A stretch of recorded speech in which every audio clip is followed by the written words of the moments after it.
back to another episode of Lost in the Farmer's Market Garden Life, where today we're talking about this lovely specimen before you. Now, this thing is a little cutting and it's done some growing, but you knew eventually we were going to get to this plant. Now, some of you out there are going, oh, I know exactly what that is. You'd be right.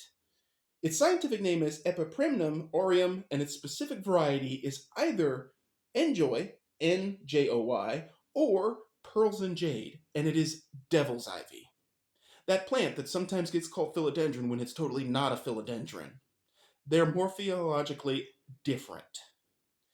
But what's so special about this one? Well, this particular variety, and I say it could be Njoy or Pearls and Jade because they're frequently mixed together in a pot, are a specific mutation of the famous Marble Queen variety.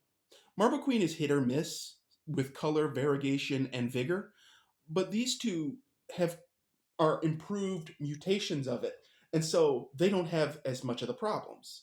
Plus, the rack of these at the garden center that I look to for weird things every so often, I saw these things from across the greenhouse, and it was hold the phone, call the girl, stop the car. Much ado about plants. Am I right? Well, anyway, just so you know, devil's ivy is in the Araceae family. That's the arum family. So it is related to elephant foot yam, taro, Monstera deliciosa, and xanthosoma. And in case you're wondering, garden hack. Whatever. Anyway, taro, you can buy it, the taro root, you can buy it at Asian markets cheaper than you can at a garden center and then just grow it. Garden hack. Now, I don't know how you process it into food offhand, but now you know. And these things are related, so that's really kind of cool. Now, devil's ivy is native to Moorea in the Society Islands of French Polynesia. Now, by the way, if anybody wants to leave a comment or a correction on how I just probably mangled pronouncing that in the comment section, please do. I want to know how to pronounce that. The pronunciation key was, well, trash. So I'm not sure I got that right. But, you know. Now, it is hardy in USDA zones 10 through 12, and it is considered a houseplant otherwise, but generally it's considered a houseplant, period. I mean, maybe you put it out for the summer so it can get extra huge, and then you take cuttings and make more of them, and next thing you know, they're in your neighbor's house, or whatever.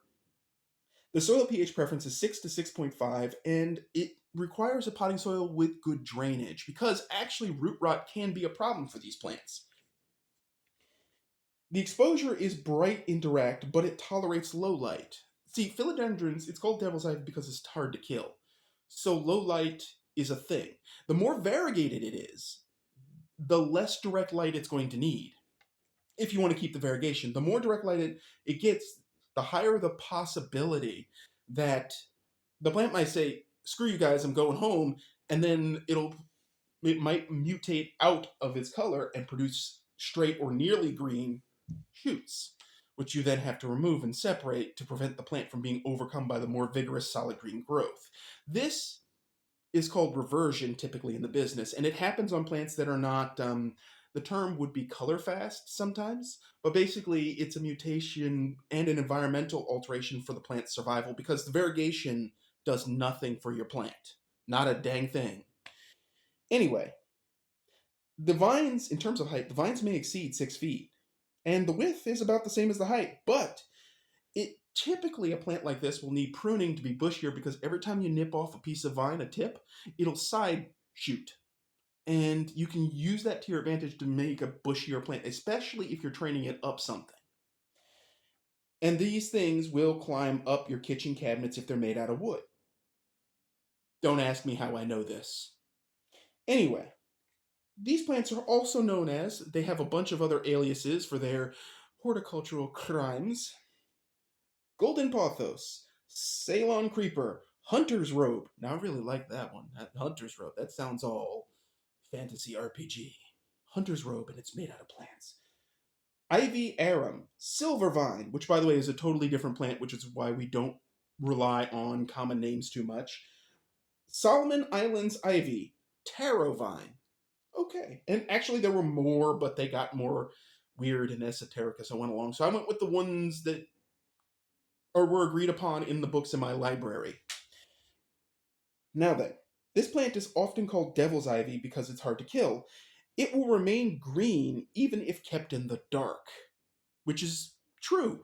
And as I mentioned with the variegation, low filtered light conditions are what bring out the best variegation, encourage it, because the plant is not encouraged to do anything adventurous. You're keeping it in its place. But as I said, if it goes green, it don't come back. Now, as I mentioned, it is susceptible to root rot if the soil is kept wet for too long, and that's waterlogging can actually rot the roots clean off a philodendron, but you can recover it by taking cuttings and putting them in water, which I know that sounds kind of ironic. You just rescued a plant from root rot by putting it in moisture. It sounds like it wouldn't work, but basically you can do that as long as the stem has not turned brown and soft.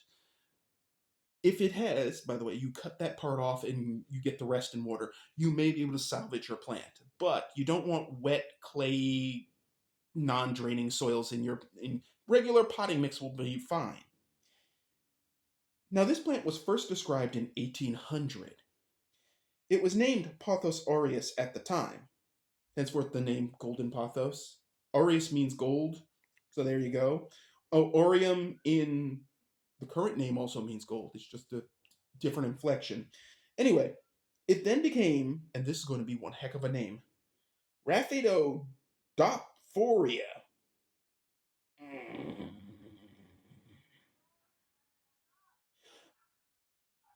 The final name being Aurea again in 1962. I'm sorry, but that was like a mouthful. That's like someone dumped out a bag of Scrabble tiles on and was like, let's name it that. Yuck!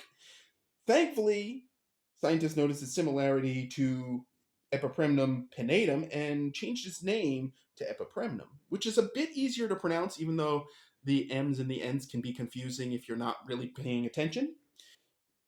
This plant actually has a feature that I really want to talk about. It's a biological feature that's really cool. This plant has what's called a liana growing habit. That is a long-stemmed woody vine rooted in the ground but uses trees and other means of support. Really, it's a specific growing habit. And it is not necessarily unique to this particular plant. It has been noted in other plants too. But that its biology is exclusively that is really cool because you can, when you put those like sphagnum moss filled things in there with it to get it to grow up, you're encouraging that. These plants would naturally be growing up things and unfortunately in some places choking them out. And we'll cover that in part 2 of this episode because there is a part 2. We need to talk about the normal version of this plant. So that's all I have for you on this first part of Devil's Ivy. Devil's Ivy Confidential.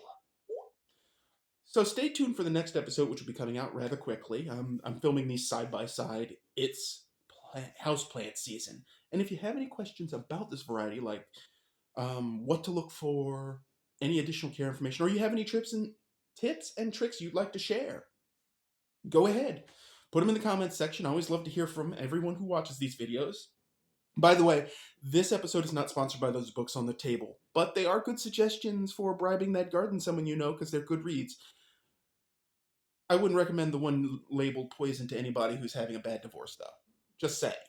Anyway, thanks for watching. Stay tuned for the next episode. The blog will be back sometime in January. And as always, folks, keep them growing.